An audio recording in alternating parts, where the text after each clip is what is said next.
Hey everyone, it's Jack from Cultaholic.com back again with another news update. A major Raw superstar is missing out, unfortunately, on WrestleMania 34. That's right, after plenty of speculation over the severity of his injury, it has been confirmed by Kurt Angle on Monday Night Raw that Jason Jordan will miss out on WrestleMania. This is after he underwent neck surgery to deal with an issue of which we were all kind of very concerned about how severe it was. There were reports that Jordan was having trouble gripping with his hands. There was that Royal Rumble match where he basically got beaten up on the outside early on and then sat out for the remainder of the match pretty much.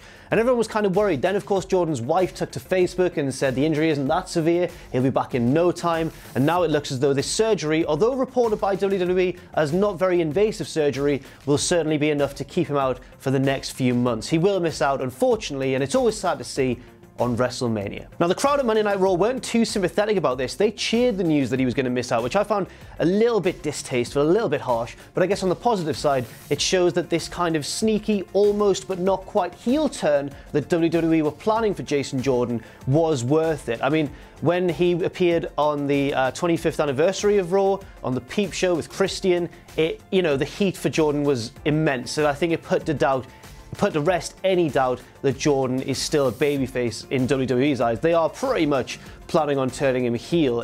I think that was a wise decision, and it's just very unfortunate that this storyline is either going to be nixed or will have to be carried on after WrestleMania. It also is a shame for Seth Rollins. It looked as though he and Jordan were going to be involved maybe in a direct feud with each other, maybe it would have just been a sort of indirect, still a bit of tension kind of storyline going on. But now Rollins' plans for WrestleMania are obviously being changed drastically because of this, and he was inserted into the fatal five-way match for that final spot in the Elimination Chamber, which brings me on to our next piece of news. Yes, when Angle announced that Jordan was injured, Rollins hit the ring and said, look, I feel bad for Jordan. I've missed out on a WrestleMania before when I was, at the peak of my momentum and all that. And he said, please put me in that qualifier match for the Elimination Chamber. Angle said, that's a bit unfair on the other four guys already in the match. And Rollins said, can we leave it up to the crowd? The crowd obviously chanted yes, and he was inserted into the match. Now, he and Finn Balor both pinned Bray Wyatt at the same time, and when Raw went off the air, I was thinking, oh, WWE sort of style booking,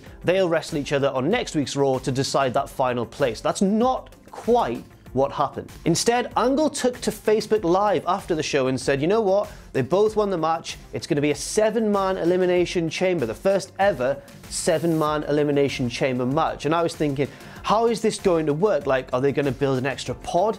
But really, I think the likelihood will be that it'll start off as a triple threat match, maybe? That seems certainly the likeliest course of action, in my humble opinion, but I haven't got a clue. I've never set up an Elimination Chamber match before. I don't know how easy it is to build an extra pod.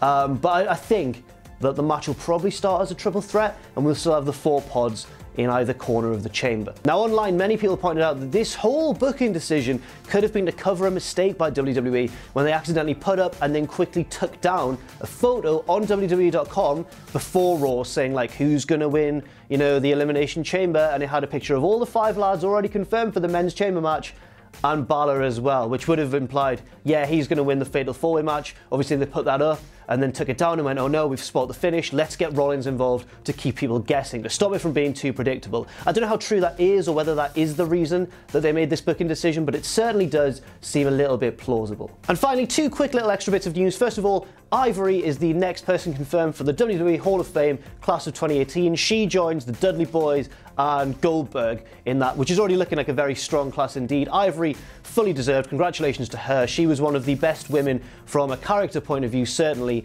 in the Attitude Era, a time when, women's wrestling wasn't quite at the forefront of WWE's priorities. And finally, PW Insider are reporting that Backlash could be a dual-branded pay-per-view. The pay-per-view takes place on May the 6th, I believe, in New Jersey, and apparently, yes, according to PW Insider, it will feature superstars from both Raw and SmackDown. Now, importantly and interestingly, PW Insider have said that they are also working to ascertain whether this will be a continuing trend going forwards and whether the concept of single-branded pay-per-views will be scrapped entirely and that every single pay-per-view will be dual-branded. I'm not sure what to think about that. Sometimes I quite like single-branded pay-per-views because they allow for a spotlight to be put on members of a roster who wouldn't usually get pay-per-view time. On the other hand, I guess including the top stars from both brands every single month would at least, assure that each pay-per-view has a lot of big names. So there's arguments for and against that, and I guess we'll find out whether or not it's true in the near future. You can follow me here on Twitter at Jack the Jobber, and you can follow all of us at Cultaholic. Don't forget to check out our Patreon at patreon.com/Cultaholic. And of course, never ever forget